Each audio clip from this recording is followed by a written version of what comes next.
That's scary, dude. He knows I'm coming after him. Oh my God. Don't be afraid. What's it gonna do? Is it gonna bite me? No. What? Holy shit!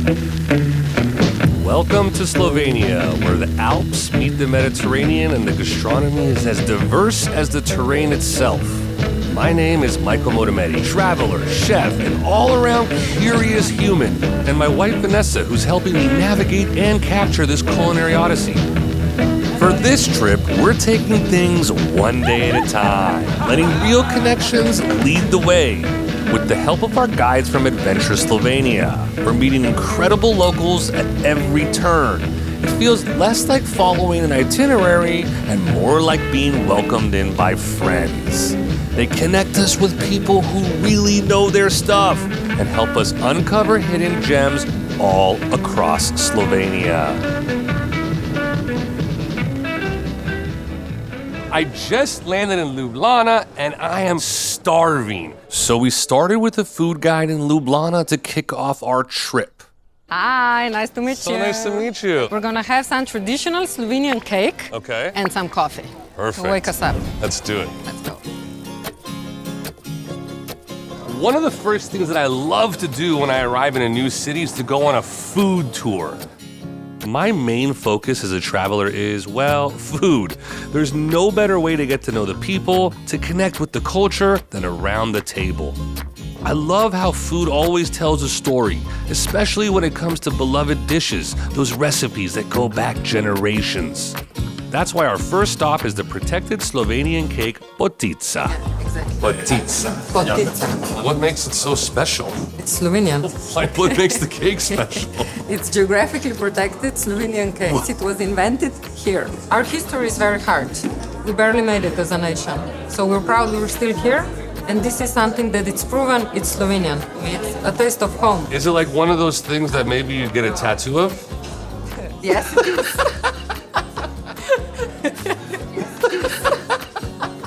So it's Pechtranova potica, so it can have different fillings, but Pechtran is just the tarragon. It's pretty classic for Slovenia. Yeah, usually they're big, but we make them like in a similar technique, just way smaller, cut it up, and then put it in the muffin. Like that? Wow, this is fantastic. So now we're going to Dobra Vila, and we're gonna try Slovenian version of tapas. Do you have a tattoo of that? I don't yet. Hello, welcome. So this is our little small place. It's small, but it has a lot of character. Slovenia is known for we have a lot of wine, but we have a lot of schnapps also. So this is really good beer schnapps. This style of drinking we drink in the morning. Cheers! Welcome to Slovenia. Yes. These are little one-biters, so you'll try each. This is like typical Italian, but we, Slovenian, because we border Italy, we have also good mortadella. Oh my God. We've made it. This is fantastic. Yeah. Oh my God. And so, with the brain loosened up from morning drinks, it was time for a little geography. So our four neighbor countries are Hungary, Italy, and two more. Croatia? Croatia, and in the north, it's Austria. Well, I didn't know I was going to have a geography test.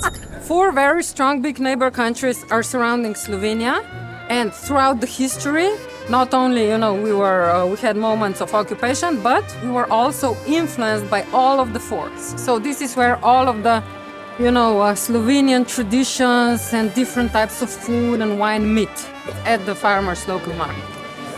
So now we're gonna order some deliciousness from the northeast of Slovenia. Oh, yeah. Okay. This kind of ham we would always have for Easter. Super typical. There is no Easter in Slovenia without this and without the potica cake. The food of Slovenia is super diverse, very diverse. We cannot put a finger on one thing. Leaving Anna and her friends behind, we leave Slovenia's capital to continue our journey through this beautiful yet complex little country. I've always wanted to hunt for mushrooms, and since they're often found in Slovenian cuisine, I thought, why not? So we asked Anna for a recommendation for her mushroom expert, and that's how we found ourselves putting our lives in the hands of these two. We're going mushroom foraging now. I mean, Slovenia is a freaking dream!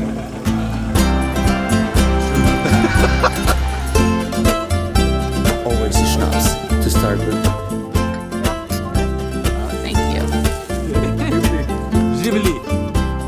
Slovenian mushrooms are special. Some are edible, some can kill you, some are medicinal. They're really, really healthy for you. All right, so what are we checking for right now? It's a pretty big mushroom, as you can tell. Wow. So it has the bulb like this. It has this ring. With older specimens, you should be able to push them up and down. So you're saying that the bark over here and the way that this breaks gives Those you are the identifiers. So what kind of mushroom is this? This is a parasol mushroom. Parasol. It's a great edible mushroom, and you can actually try this. Okay. Has a very... Oh, this tastes pretty good. Yeah, it's really nice. Yeah. My first mushroom.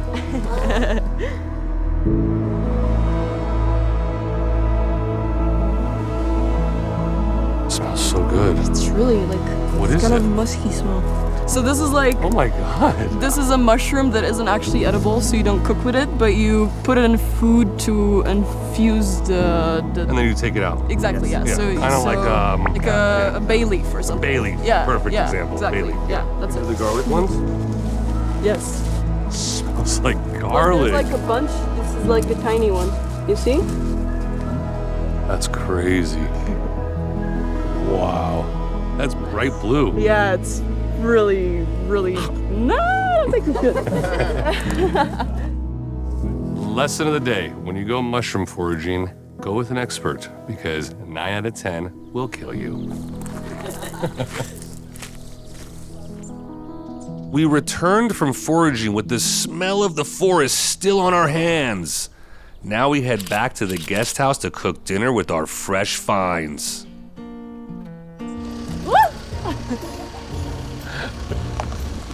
Oh my God. So we're on a truck in the middle of Slovenia living our best lives.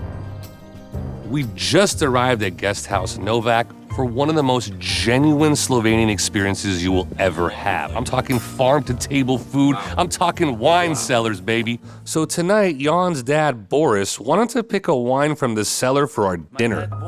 Boris, thank you so much. Boris, Michael. Nice to meet you. I hope it will be a good surprise for tonight for dinner, and we will open a bottle 1922. 1922. We're tasting history right now. It is. Right? It's a rare wine. I've convinced him to open up a 100-year-old bottle. It cost me 500 euros, and in a few seconds, we're gonna find out if it's worth it. Of course, it's broken slowly. It's perfect. Look at this. He managed to get most of the cork. I don't know how. And now I have a special filter. He's double filtering it, which will help in removing any sediment that could affect the wine's taste and mouthfeel. Look at that. Smells fantastic. Yeah, it's I mean, I have much younger wines with this old smell, and this is still fresh. Huh? I have to. Vanessa, you gotta try this. Oh my God. Wow. This is 100 years old? Yeah. Yeah, the flavor of a century. Few things are worth splurging on, but this was more than worth it. So now we head into the kitchen with Jan. We're gonna do a traditional Italian risotto. So we'll use the ingredients that we found in the forest Service. and cook with it. There's something really special about picking something, using it, and then eating it, you know? It is. So we are here, part of Dolenska region, which is a not common, not touristic area, not at all. But the nature is really nice, and there is really good fly fishing here. Oh, really? Yeah, you have Where do I go? trout, grayling. Oh, you can go whole river. I like especially Žužemberk Dvor. Oh, let's pronounce that again. What? Žužemberk. Žužemberk. So add a little bit of wine.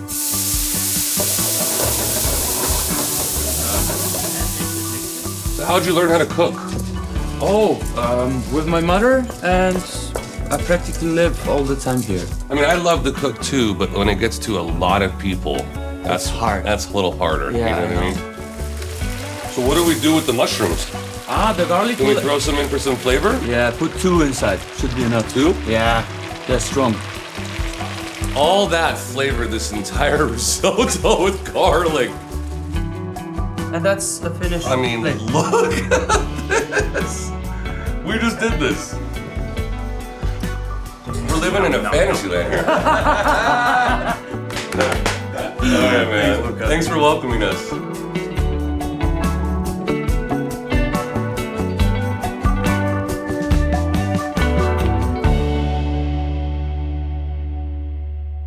Jan said it was a must that we try fly fishing while we're in the area, so we went straight to his favorite spot on Krka River to meet up with a local fisherman in Žužemberk. Today we're on Krka River, which the first word that comes to mind, fairy tale. I mean, does it get more picturesque than this? Yeah, good. You're quick enough. Hear that? I'm quick enough.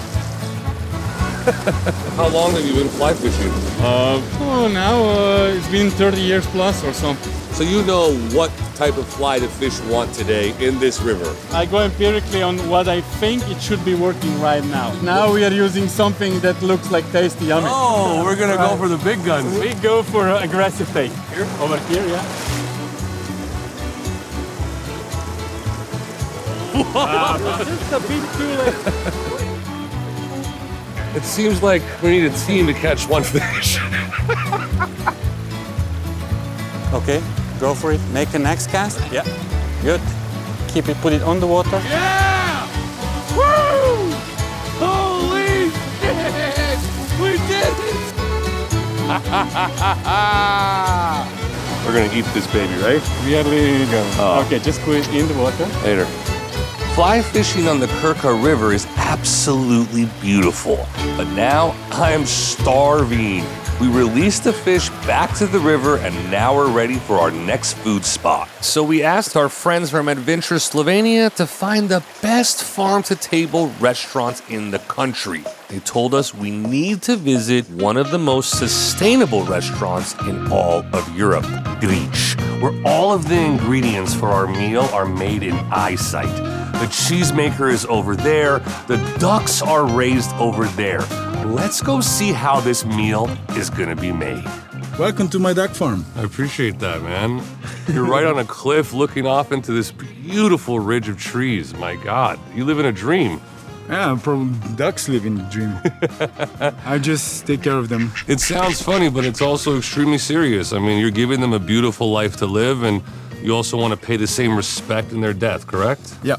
So this is where the ducks live, right on this beautiful cliffside. Yeah. This is their playground. How many ducks do you have right here? Depends how many birds take them. You know, we have birds take the ducks? We have these eagles. Oh my God, really? And hawks, and they take them. That's why you got that little scarecrow kind of thing going on. Yeah, it's not working actually.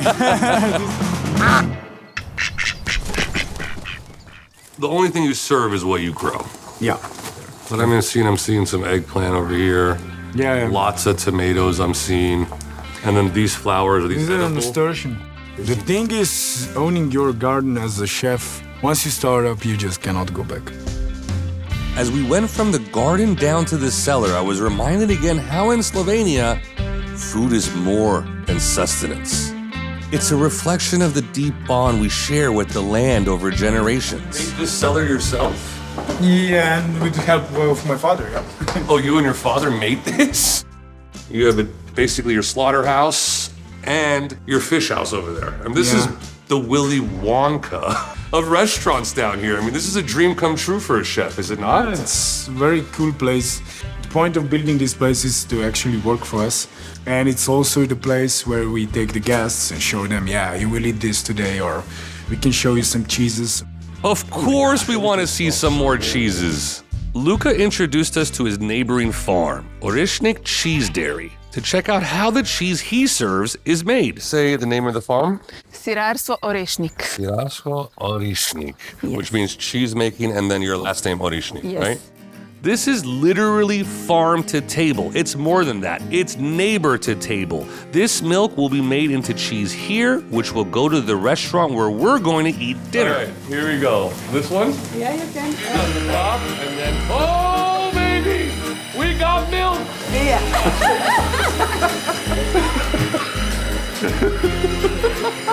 From animal to board, right? I mean, there's so much stuff that goes into that little piece of cheese. Yeah, you can say that. Look at that color. Oh my God. Oh, This is your favorite one? yes. I love this one. Yeah. Tasting the dishes all prepared from the land that we just walked was, let's just say, transformative. Now we head back to the restaurant to enjoy a meal by Luca. We are about to have one of the best meals of our lives. This place is incredible. Nice to meet you too. We have 5 gardens on site, which means that we are throughout the year 80 to 90% self-sufficient in vegetables. Wow. The sweetwater fish are local. The meat is always Slovenian, if possible, local as well. Enjoy. Super, thank you. Cheers, honey. Cheers. You ever thought fish donut would be good? I like farming even more than cooking. When you grow the stuff, then you have to use it somehow. If you make a good job in the garden, then you don't have to bluff so much in the kitchen. It's so many farms here around and so many good producers. That's a big, huge advantage we have as a restaurant to have access to such good products. It's like, this is what I do and this is who I am. Growing food, making food, and I'm not changing anything about it. It's perfectly cooked. It's funny watching him being so nonchalant on the grill to get this perfect cook. Oh, looks good. So for your next dish, you have oil made out of Chinese tun tree. Then you have hummus and freshly picked mushrooms. Some of them are sautéed and some of them are pickled. And we're topping the dish off with Slovenian truffle from Karst area. It's a local producer named Matjaž. He has his own dogs, also does truffle hunting. We have to go there. Seeing the food from source to plate, and especially how Luca plans each dish so thoughtfully, I mean, this is the kind of kitchen experience that you dream of. Wow, there's a flower inside. Luca. Wow. Over dinner, Luca mentions he gets his truffles from a local truffle hunter, and of course, we had questions. When we asked where we could try truffle hunting ourselves, he pointed us to Matjaž, a truffle expert in southwest Slovenia, and his 2 trusty sidekicks, Eric and Fendi. Let's go truffle hunting. Truffle hunting is a bit like foraging for mushrooms. It's a pursuit with a very clear goal. At the end of the day, you're looking for food, but at the same time, it's a way to immerse yourself completely in the landscape. You will just go with him, give him the order to search for the truffle. So you have to learn Slovenian a little bit. How do you say it? Išči. Išči. Yes. Okay. And when he's gonna start to dig, you're gonna stop. You're gonna say stop, stop, and then we're gonna try to find the truffle. Okay. Bye. Išči. No way. Early on. No way. Good job, Eric. Stop. Wow, you found it. Yeah. And you took it out for us. Yeah. We can look at that. Anything else here? Oh my God, it smells fantastic. This is what we ate at the restaurant yesterday. Yeah, the same one. You have to smell this. It smells sweet, but like so earthy. Not just Eric. Išči. Išči.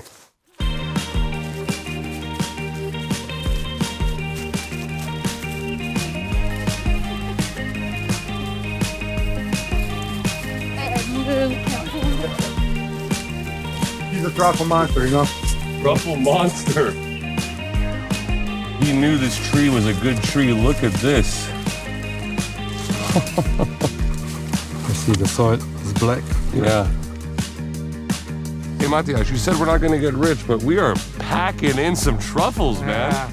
Being rich, I think, is being in nature and doing the job that you love. That's passion. I can hug you, man. That's my philosophy.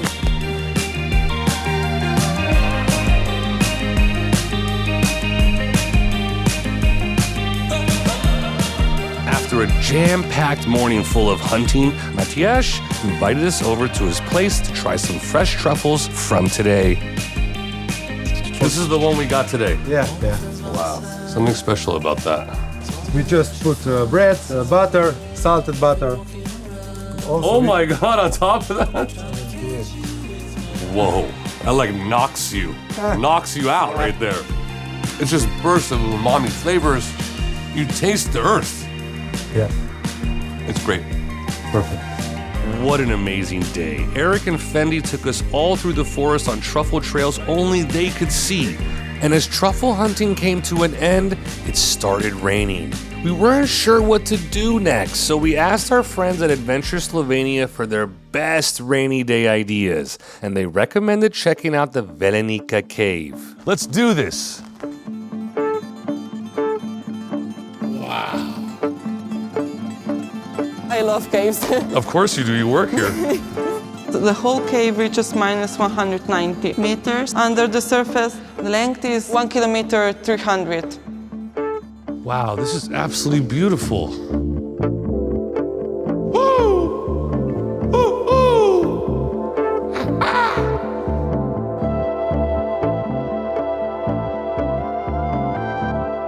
So this was the first touristic cave in the world. Yes. Hello!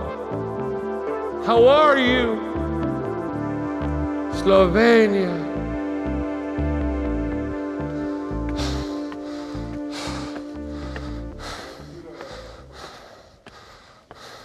After exploring the cave, we came back to the surface needing something. But what exactly? Oh yeah, wine. I've been having some of the most amazing wines here in Slovenia. We're here at one of the oldest vineyards in the entire country, owned by a family who's hell-bent on making wine the same way it's been made for hundreds of years. Let's go meet them. I met up with Sebastian and Loredana at Stemberger Wines. Little did I know that they were about to show me some true winemaking history. Michael, let me show you something special we have here. It's the oldest vine plant of the karst region. It's 250 years old. 150 years old. Yeah, you're looking at a very old lady here. After walking this incredible vineyard, we were ready to head over to the wine cellar. Wow. Romantic, huh? This is beautiful. So, shall we taste something? I would love that. You can find this wine called Vitoska only here, only in karst, Slovenian karst. Other places in the world, you can't call this wine Vitoska. It's protected name. Geographically protected. Yeah. Yes. Before, all these wines were called just macerated wines. It's now much more popular saying orange wines because of some of them have this orange color, of course, but not all of them. Orange wines are white wines, actually, who are made the way like reds are. Because, you know, you macerate red wines because you want to get the color. Yes. Cheers. Yeah. It's fantastic. It's very... Yes. I gotta have my wife try some of this. Wow. Thank you, Sebastian and Loredana, for this wonderful wine tasting. After enjoying schnapps every day in Slovenia, I'm excited to see how it's actually made. The crew from Adventure Slovenia told us it's totally worth the 3-hour drive to check out this hidden gem. I've been drinking schnapps all over Slovenia, so I had to figure out how it's made. There's no better place than Prekmurje to see how it's done. Let's get into it. Krka? Hi, how are you, man? Great. Oh! What is that? I'm just checking between the fermentation, so you can. They're fermenting right now. Yes. First process of schnapps. First process of schnapps. Can I put my hand in? Yes, of course. Oh wow, that's so gross. You can taste it and you will see that there's no sugar in it. You can eat this? You can eat this. Wow, sour. So, That was quite the introduction. How do you make it? I'll show you. Welcome to my distillery. So here am I making the traditional William Pierce schnapps. No pesticides. No. No additives. No. Nothing. Nothing. Just pears picked from the tree, thrown into the bucket, allowed to ferment for how long? It's a quick fermentation of the pears. So they stay in these vats or these buckets for about a month and a half. 1.5, and then we start to distill it. No filtration, no draining, nothing. You scoop, you throw into the still. Exactly. Wow. That's it. I love that. Thank you. All right, so what are you doing here? The proof. We will prove now what is good and make it in the bottle. So you just pour it up. Oh my God. It's not good enough. You have to wait a little bit. What happens if you drink this? You'll get blunt. Okay, did you catch that? Blue fire means it's ready to bottle. Red fire indicates impurities and it can be dangerous. It can even blind you. So it needs more time to distill. So Michael, we are in my restaurant, the Lana guy. So welcome. We will try the schnapps that I make. Tell me about why it's so special to Slovenia. It's some kind of tradition. My grandfather, my father, everyone drinks schnapps in the morning when we are killing pig. You know, we can slaughter. So the first one was the schnapps and then go to work. You won't come to any house that doesn't have schnapps, so That's amazing. Let's try some here. So you like to drink your schnapps how? I take this always, schnapps is always on the room temperature. So we put the ice in the glasses and then you throw ice out, put the schnapps in, and it's between 15 and 18 degrees. So I recommend that it's on the room temperature. So you'll get the real aroma, real taste, and that's it. All right, what do we do with this Just ice? Throw it out, so. Oh, well, that's efficient. Just try. Here you go, you know it. All right. What am I looking for on the nose here? Pear. Pear. You smell pear. I smell pear. I mean, it smells better than pear, to be honest. Yeah. Cheers. Oh, cheers. Oh, you're supposed to shoot it. Of course. The first one, yes. Then other ones we will slow take. Wow. It doesn't burn. No, I'm gonna have my wife try some of this. You have to try this. First one shot. Whole thing? Yes, the first one. You have to. Wow. How was it? That's what I needed. No? Is it true that in Slovenia they say this is good for your health? Yes. Because it cleans your stomach and your guts, so it's... Thank you, brother. Let's go eat some good food, man. All right. This is probably the best spot for our last dinner in Slovenia. I mean, what more could we ask for? Bastian weaves the deepest traditions and practices into his cooking. It's an honor to taste his food. We're leaving Slovenia inspired, reminded that the best parts of any trip come from letting the locals take the lead. It's funny how farm to table is a thing, when these are just the roots of culinary traditions here, something Slovenians have been doing since before this was even a country. But no matter how you look at it, it's a privilege just to be here among people who care so much about their land, food, and culture. So as they say here, na zdravia. Thank you, Slovenia. I love that sound. Now where should I travel to next? So what I'm envisioning for this first shot is we're just gonna do a little wine and then just blow into the action. Yeah, sure. Boris, where's your glass, bro? Can you take a photo of us, please? Scott, what do you have to say? Gratitude. I got that. What do you have to say? Yeah. Slovenia.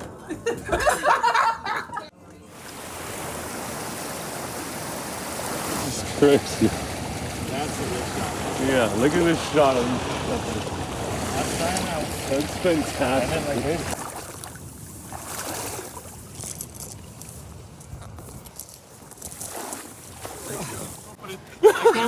The fishing is done on land.